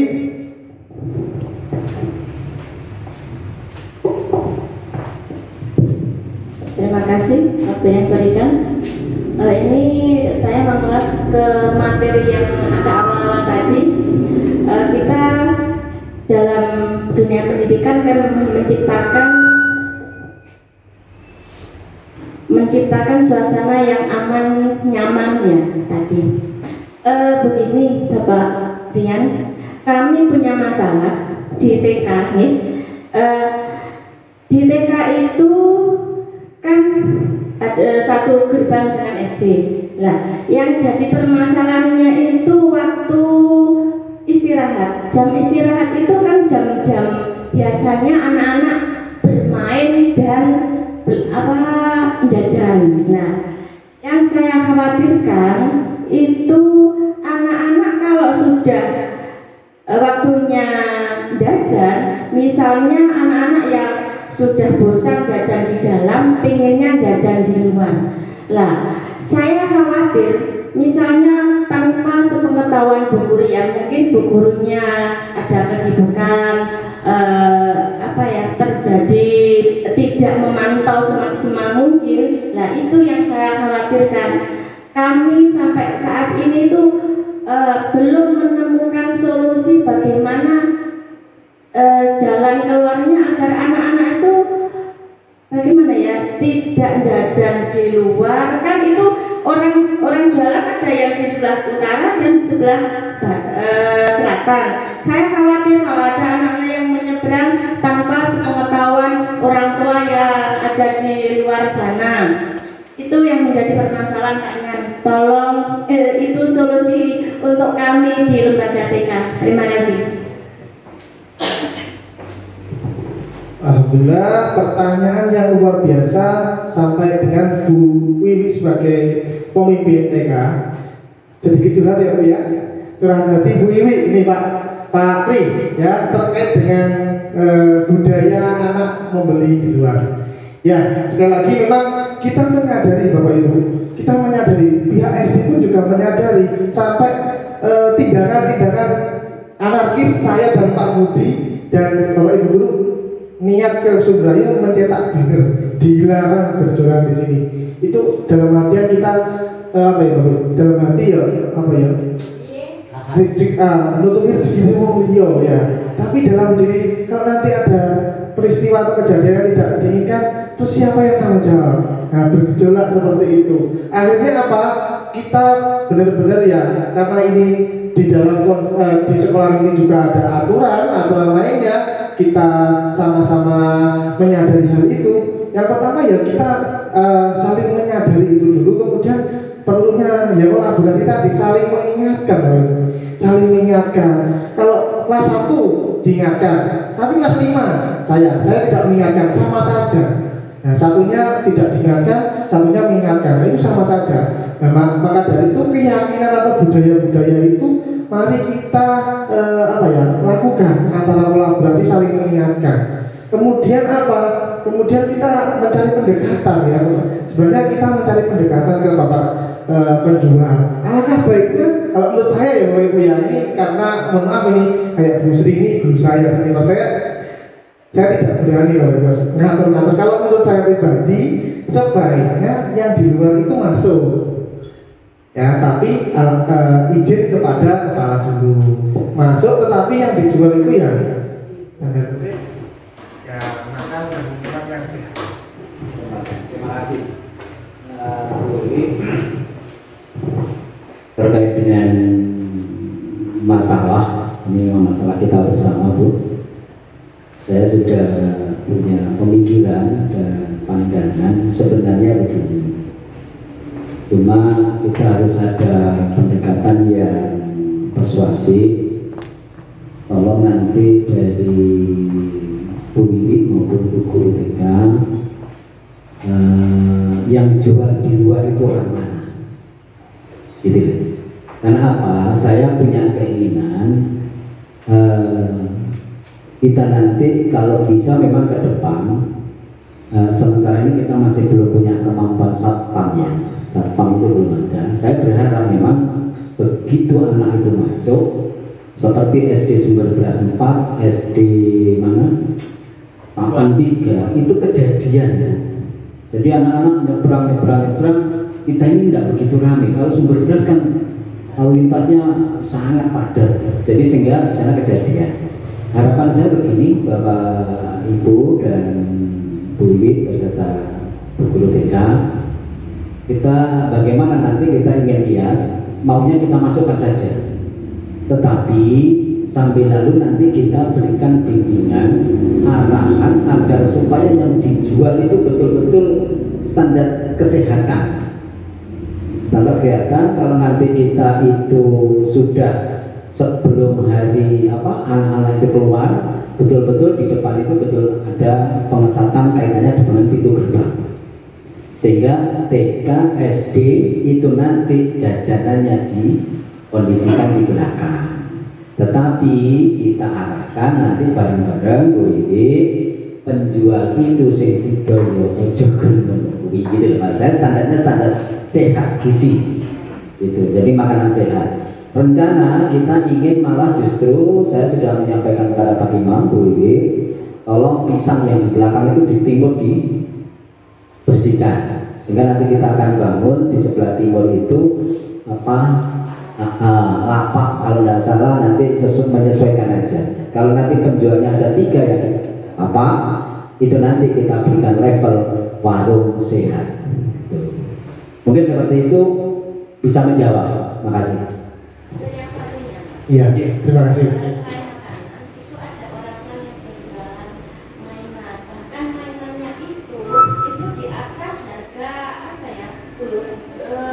Pada umumnya ada anak yang sampai menangis itu mau jadi apa ya? Maksud saya gini, yang jual yang layak untuk bisa kita rekrut itu kan mohon maaf, yang jual itu kalau bisa memang yang ada di wilayah kita. Itu nanti kita berikan peluang. Kalau misalkan nanti ada orang-orang jual yang lain, memang kita tidak bisa melarang. Tapi kalau pintu gerbang sudah rapat, maka anak-anak itu dengan sendirinya tidak akan melakukan transaksi. Kalau saya begitu, sehingga kalau itu mainan jelas bukan orang sini, jelas orang jauh. Itu berarti nanti dengan sendirinya anak-anak itu tahu. Oh berarti nggak perlu beli. Kalau yang makanan monggo nanti kita minta masukan dari Bu Wiwi dan teman-teman. kalau memang itu orang kita, bahkan mungkin wali muridnya TK atau SD, layaklah kita nanti kita tarik, kita berikan pengarahan, kita buatkan tempat di sana nanti bagaimana enaknya nanti supaya lebih enak lagi. Terima kasih. Ada tambahan Pak Pri terkait dengan jajanan yang ada di luar, budaya jajan bagi anak-anak ini ya, masuk budaya. Nah, di sini kami sudah berusaha, maaf ibu-ibu, kami sudah berusaha yang pertama tadi membuat banner dengan tulisan seperti itu, tapi batin kami bertentangan, tetap kami lakukan, bahkan kami sudah ada pembicaraan di penjual bahwa kok kejam, ingin jualan di sini kok tidak boleh. Mungkin ibu belum pernah merasakan hal itu apa yang terjadi pada kami. Nah, kami selalu mengingatkan beliau-beliau yang ada di depan, ini tentang jajanan sudah kami lakukan ibu. Ini kami juga mohon dukungan pada ibu-ibu TK, karena juga dekat dengan posisi, paling dekat dengan posisi orang jualan di luar. Ini juga tolong bantu kami untuk menasihati anak maupun si penjual tersebut. Ya, kami ini beban juga ibu. Kami sudah beberapa kali, bahkan banner sudah saya pasang, masih ada 2. Kemungkinan nanti kalau terjadi seperti ini akan kami pasang. Ya Pak Bri, kita pasang di sebelah barat. Kami sudah berusaha seperti itu. Terus pintu, kami mohon juga, tolong kami juga dibantu untuk mensosialisasikan kepada orang tua di TK. Pintu kalau masuk keluar mohon ditutup. Ini tolong kami juga dibantu, karena kami melihat dari depan kantor itu seringkali pintu tetap terbuka. Bila kami pun lewat kok belum ditutup, kami juga mohon dimaklumi juga, tolong bantu ditutup juga. Seperti itu, kita saling membantu, okay? Hanya itu yang dapat kami lakukan. Mungkin bisa disambung nanti sosialisasinya kepada yang disampaikan oleh Pak Pri terkait ke depannya. Terima kasih, karena ini sudah siang juga, mohon segera ditutup Mas Yan. Ya itu Bu Iwi dan Pak Pri. Ya makanya ini adalah indahnya kebersamaan Bapak Ibu. Mungkin selama ini Bapak Ibu antara SD sama TK masih ada sekat. Mohon ini dengan kesadaran Pak Pri ya. Mari kalau misalkan ada rapat diajak bersama-sama. Karena kita keluarga ini, Bapak Ibu, kono positif, kini si negatif, kini positif, kono si negatif. Kalau kita sama-sama satu tujuan, satu visi, satu misi, insya Allah SD kita ini maju Bapak Ibu, maju. Kayak apa, yes? Dengan perhatikan SD kita atau jenengan TK-nya ini luar biasa ya Pak Pri ya. Senantiasa memberi kontribusi pada kami. Kami berusaha mengucapkan terima kasih banyak. Terima kasih banyak. Saya mewakili Pak Pri dan Dewan Guru, terima kasih banyak. Selalu menjaga menjaga kekuatan positif sehingga kepercayaan wali siswa itu menyekolahkannya di TK sini. Terima kasih. Tentunya terkait hal tadi, intinya Bu Wiwi, kita saling bersama-sama meyakini hal itu pasti tidak. Mungkin solusinya salah satunya tadi yang disampaikan Pak Pri, kemudian Pak Budi. Makanya di pintu-pintu gerbang saya tutup seperti itu ya, harapannya tidak ada. Kemudian kadang-kadang ini curhatan saya juga Bu Wiwi, kan saya masih muda. Itu yang wali siswa itu jujur teman saya. Mohon maaf ya Bu Wiwi. Ya kalau di sekolah minimal lah, ini saya sampaikan saja, minimal ya panjang lah ya, meskipun kalau bahasa saya gini, macan ternak ya Mas Aru ya, macan ternak, mama cantik mengantar anak. Iya toh? Iya. Kita setiap kali rapat itu sudah saya sampaikan. Iya, ini mohon maaf. Sama-sama saling mengingatkan ya. Ya itu tadi. Ya terima kasih Bu Wiwi dan Bapak Ibu Guru semua. Sekali lagi tepuk tangan untuk kita semua. Alhamdulillah. Saya akhiri. Wassalamualaikum warahmatullahi wabarakatuh. Saya kembalikan moderator. Assalamualaikum warahmatullahi wabarakatuh. Nama saya Hilwa dari SDN 1 Tambak Rejo. Saya senang sekali karena Pak Rian mengajarkan penerapan segitiga restitusi, di mana saya diajarkan untuk mencari solusi dari masalah saya sendiri. Terima kasih Pak Rian. Assalamualaikum warahmatullahi warahmatullahi wabarakatuh. Perkenalkan, nama saya Anindya dari SDN 1 Tambak Rejo. Hari ini saya senang sekali karena diajarkan Pak Rian penerapan segitiga restitusi, di mana saya diajarkan untuk mencari solusi dari masalah saya sendiri. Terima kasih Pak Rian. Assalamualaikum warahmatullahi wabarakatuh. Perkenalkan, nama saya Budi Santoso, guru SDN 1 Tambak Rejo, Kecamatan Muncar, Kabupaten Banyuwangi. Di sini saya akan menanggapi tentang kegiatan diseminasi budaya positif di lingkungan sekolah yang diadakan di lingkungan SDN 1 Tambak Rejo dengan narasumber Bapak Rian Ristia Sandi, bahwa untuk budaya positif di lingkungan sekolah sangat kami respon sekali, dan saya sampaikan banyak terima kasih kepada Bapak Rian karena telah memberikan paparan tentang budaya positif di lingkungan sekolah yang harus dilakukan oleh Bapak Ibu guru dan diterapkan oleh semua peserta pendidik yang ada di lembaga kami. Maka dari itu kami mengetahui beberapa pentingnya tentang kegiatan budaya positif yang harus diterapkan untuk kemajuan siswa-siswi kami dalam membentuk karakter yang harus diciptakan pada diri pribadi kami sebagai pendidik maupun peserta pendidik. Oleh karena itu, dengan pengetahuan yang kami dapat dari pemaparan oleh Bapak Rian sangat bermanfaat bagi kami. Dengan demikian kami mengerti yang harus kami lakukan tentang mendidik anak, tentang budaya positif di lingkungan sekolah. Maka dengan demikian saya sangat bersyukur sekali dan berterima kasih kepada Bapak Rian Ristia Sandi dengan pemaparan tersebut. Demikian apa yang dapat saya sampaikan. Saya akhiri. Wassalamualaikum warahmatullahi wabarakatuh.